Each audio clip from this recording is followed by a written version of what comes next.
All right. So tell us a little bit about yourself. Well, my wife and I got married on June 3rd, 2005.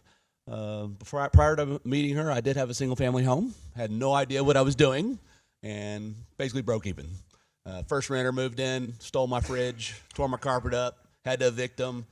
Long story short, the next one came in, bought it, and we got married. So awesome. That was back in the Houston area. So we've been in Austin since 2006. And what did you do? What's your profession? We were both public education teachers. I retired this year after 24 years in teaching elementary school.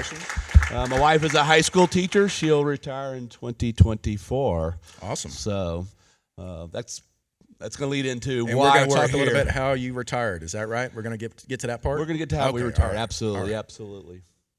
Okay, so tell us a little bit about why you joined Lifestyles. Well, luckily, we have my wife's sister's husband was a preferred member. Came to case study in March of 2016 and loved it. Bought in day one, went to the 2-day into March. Then her birthday was in April, so we came to San Antonio for the 2-day with David Fisher, and we joined on the spot. Awesome. As preferred members right out of the gate. We did not have a big pile of money as teachers. We did not. But one thing that stuck to my head was David Fisher said, "You probably have more money than you think. Do you own a home, David?" I said, "Yes, I do." I did not know I had $50,000 in equity in my house in 2016. That's where I got my first deal. So you pulled seed money out of your house, huh? Seed money right out of the house. Luckily, we live in South Austin. We've actually refinanced 2 more times to invest as well, and still have a large amount of capital in the house. So that was our very first deal. Awesome.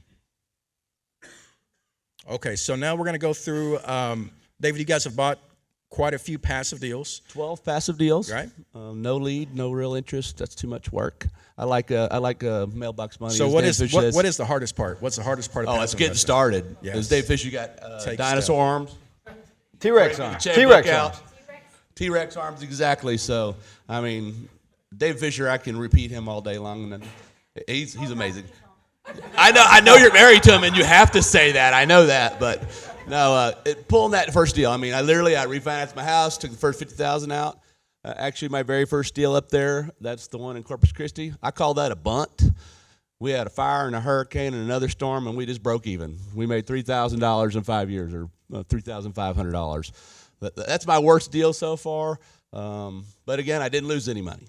Yeah. Part of the reason why we also joined shortly after we got married in 05, let's say 07 or 08, we had the big market crash. We lost 40% of in our retirement fund. And my financial advisor said, "Oh, David, you're young, you'll make it up." I'm like, what? I mean, I was already 30, almost 40, so no, we are no longer in the stock market. I don't care. It dropped 700 points today. I had no idea. I had no idea either. I don't care. Did it really? Or are you just messing with it? Okay. 700 points?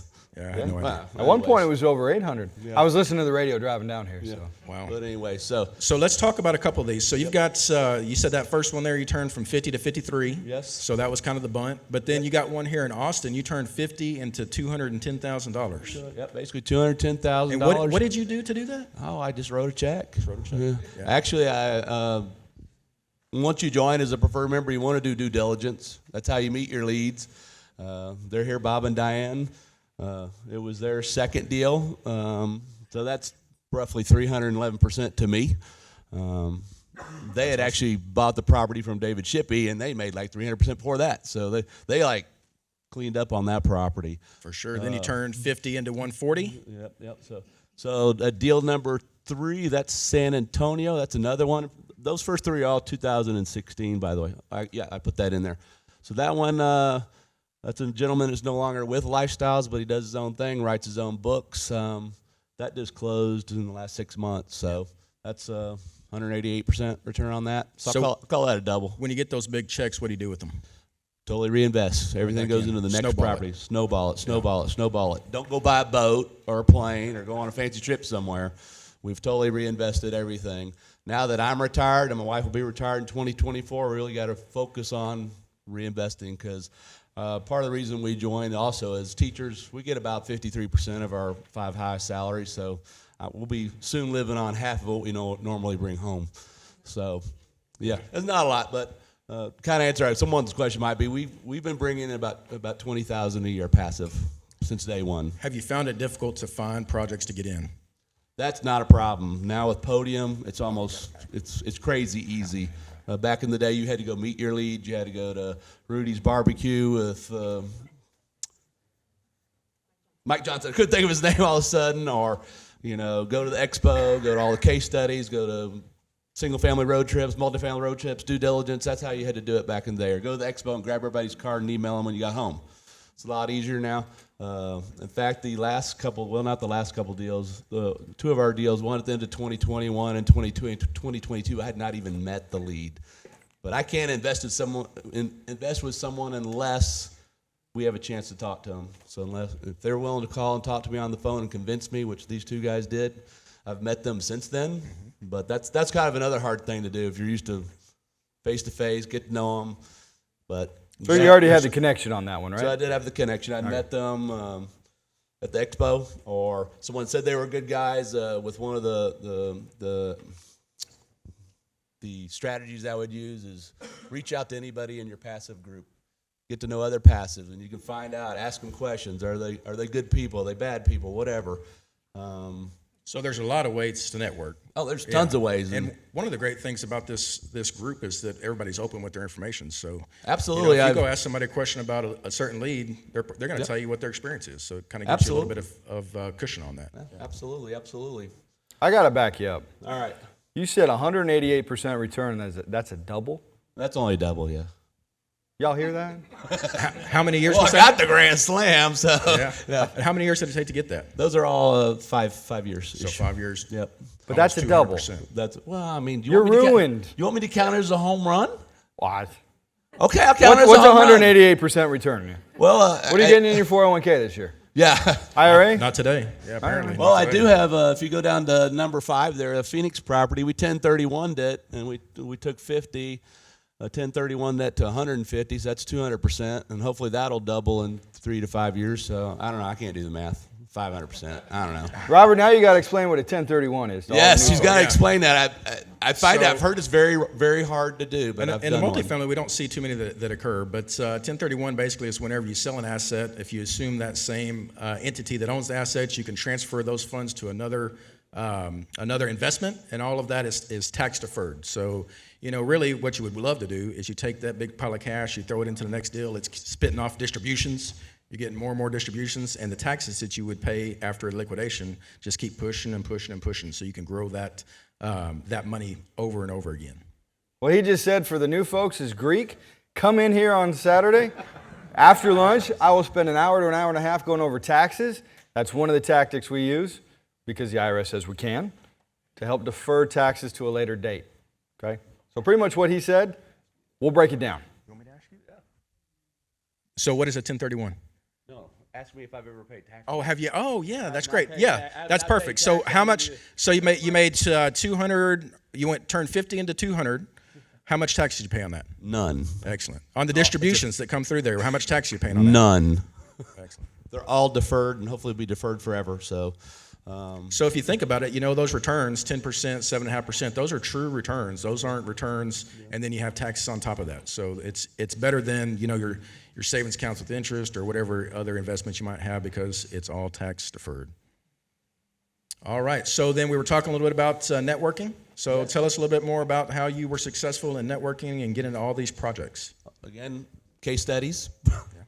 Expo, volunteer for due diligence, especially if you're doing multifamily. I don't think they do due diligence for single family, do they? No. Okay, so multifamily. I've gone to people that I was interested in investing with, solid property, looked at their plan and said, no, it didn't match up for me. So I've done it both ways. One, to convince me to invest, or not. So that's one way of doing it. And so for you new guys, the due diligence, whenever we go through and we look at these properties, we do a lot of studying on them, right? So we go through, we look at the financials, make sure that makes sense. And if it does, we'll go under contract. And then before we go and actually purchase the property, we've got a time that we can go and do all our inspections. And so what we teach is you go in 100% of the units and you do a feasibility or inspection of all of the units. And volunteers get to come. It's a good educational experience. It's good to meet other passives. It's good to see the investment if you have an interest in, but you don't have to. I mean, if you don't have to do a due diligence. You don't have to volunteer to be able to get into these projects, but it's a really good opportunity if you ever do get a chance. It's also a way to get picked to be in a deal. If you're willing to do a little work for them, and there's 200 people and they only need 100, they're going to pick you because you took the time to go do the work for them. Talk a little bit about an expo. What do you see at the expo? Well, obviously we lost 1 year. I'd lost 1 year with COVID, but last year was a blast. We have a pig room for preferred investors only. It's a little, we call it the pig pen. I sat there the whole 3 days and just talked the whole entire time. I didn't need to go to the workshops or any of the lessons. I was like, I was having a blast just talking to people, and I started creating my passive investor business card stack. So that's one thing I'll definitely, if you're going to be a multifamily investor or a passive investor, you got to get the business card. You got to get it. And the expo is a great place for that because just like you were saying, you got the pig mixer. Yep. There'll be 100 tables out there of people that are leads that are looking to make that connection. You guys will get to go up and meet those people, shake their hands, ask them whatever questions you want, make that contact so that whenever it comes time, if they have a deal and you're comfortable with them, you already know them a little bit. So if you have an opportunity to go to the expo, there's lots of classes, lots of networking. It's a lot of fun. I would certainly recommend that you do that. So then also, like I said, Michael Johnson does Rudy's every 2 weeks out near Rudy's 183 Rudy's Barbecue. That's for members and non-members. I know there's a gentleman that does the New Bronzeville's group. Bob Settleminer does South Austin. I think that's for members and non-members as well. I've been to all those. One thing I noticed, and it's been a year or two for me, I have not attended a 2-day in a while, but when I did, I would see people that were in 50, 100, 200 passive deals still showing up on Sundays just to learn. So I suggest you at least do that at least once a year. It gets you all excited and fired up. And if you can go to the expo, obviously that's playland for me. Oh, it's a lot of fun. Yeah. So then how has lifestyles changed your life? Well, I'm kind of the worrier in the family, and knowing that about 5 years ago when we decided our retirement was only going to be about half, I said, well, we got to start making some way of making some passive income. So it's definitely changed our financial outlook and our retirement. We can, fortunately, we do not have children, but we have lots of nieces and great nieces and nephews, and we like to travel. We already went to Germany this year. Awesome.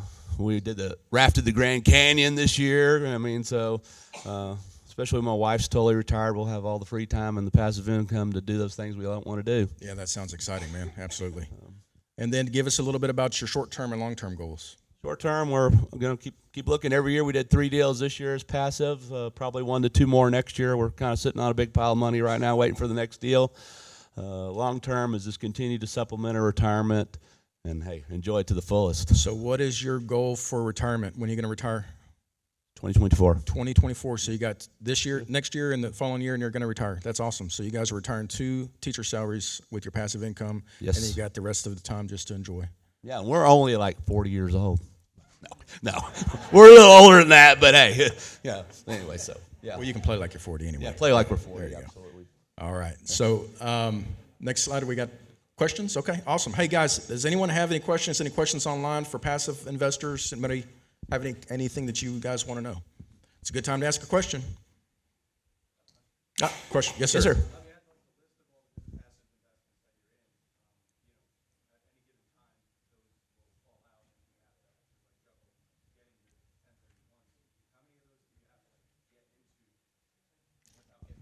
Right now, we currently have 8 deals that are currently going. I do have funds for another one because we did sell the one property that we got the $89,000 just basically sitting in the bank waiting because that closed in, I'll say, June. So the 1031, that's, you might can explain. That was kind of tricky with all the being a multifamily That doesn't happen deal. that often, but it's not required for you not to be able to defer your taxes. If you, just like Chris said, if you'll come to the 2-day, he'll teach you all about that.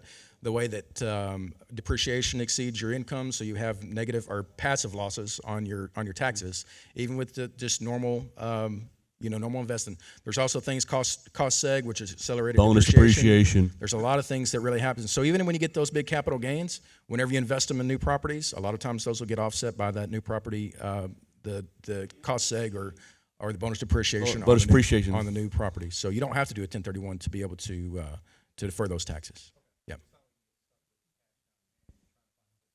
There's lots of deals. There's lots of deals. I mean, there's really tons of deals, but there's also a lot of competition as lifestyles has grown nationwide, worldwide. You're going to have to create a relationship. Podium's only going to take you so far. You've got to meet them at the expo or meet them in Indianapolis at Case Study or wherever. Very good. Any other questions? I got one online here. It All says, has your criteria for a deal changed since 2016? And if yes, what is your current criteria?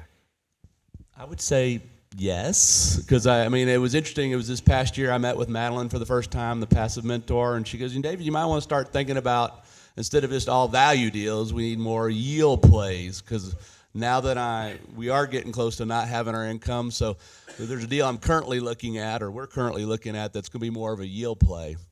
So I can't wait 3 to 5 years to get paid. I did a couple of those, or the one that closed in January is more of a value deal. So that might be 2023, early 2024, which is fine because my wife will still be working. So that's a big investment for us. It's our first 6-figure investment. We kind of just did all the $50,000 ones to start, but now we're kind of we call it going from the $5 blackjack table to the $10 blackjack table. So, and for you new guys, a value play is typically something that you're going to put in. You won't expect to see distributions for maybe a year or two, but then yep. whenever you do get that refi or that sale, you get a large multiple of your money back. Where a hybrid, or actually a yield, is more just steady income from the beginning, and it's you get your normal distributions.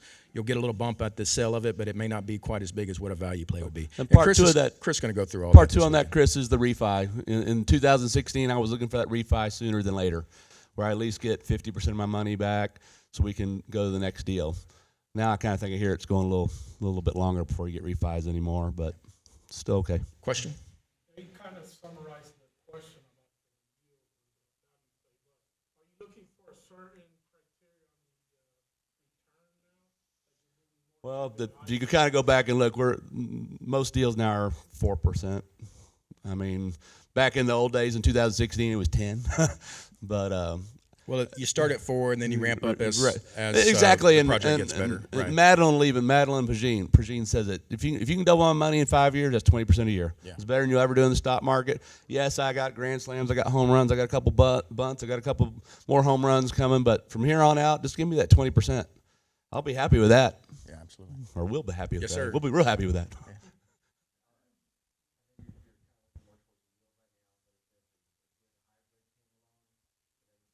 Sure. Yeah. So the question was, if he's looking for yield now, but would he consider hybrids? And so hybrid is kind of hybrid. That's about all of them.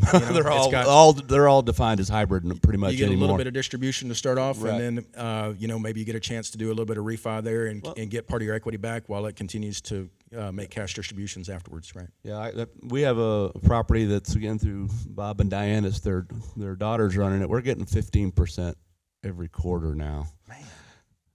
So, I mean, that's pretty awesome. I put up there, on average, that's 10, and we've owned it like 2 years. So, I mean, that's amazing. That's in Round Rock. So, of course, we just got to deal with them a couple months ago. So, again, you got to find that jockey to ride.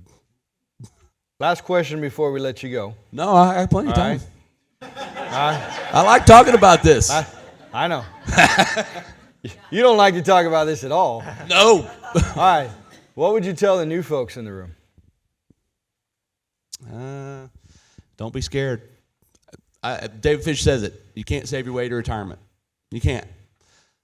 Don't be afraid to use your equity in your home. Most of y'all guys, if you live in Central Texas, you got a ton of equity. Some of y'all have paid off homes. You don't have to take it all out. We took $50,000 the first time. We took $75,000 the second time. We took $100,000 the third time. We still have $200,000 equity in the house. I could have taken it all out, but I mean, right now interest rates have kind of poo-poo that. But our last refi, 2.75, 30 years. Good rate. Before that, it was 4. We did 2 refis about a 1 year apart, and principal and interest still the same. If you do nothing else, come to the 2-day. For what you're going to pay for that education, it's well worth it. If you don't do anything else, come to that. Oh, and shop around for your refi. The last one, they paid me to refi the house. I didn't pay them nothing. Time before that, we paid like $4,000. You'll have the same bid. It'll be $10,000 to $20,000 refi your house, or $4,000 to $20,000. Pick the one that's the cheapest. As long as someone get it done. Yeah. So the last time they paid us. Awesome, man. Hey, great story. Thanks for sharing your results. Everybody, let's give them a round of applause. Thank you.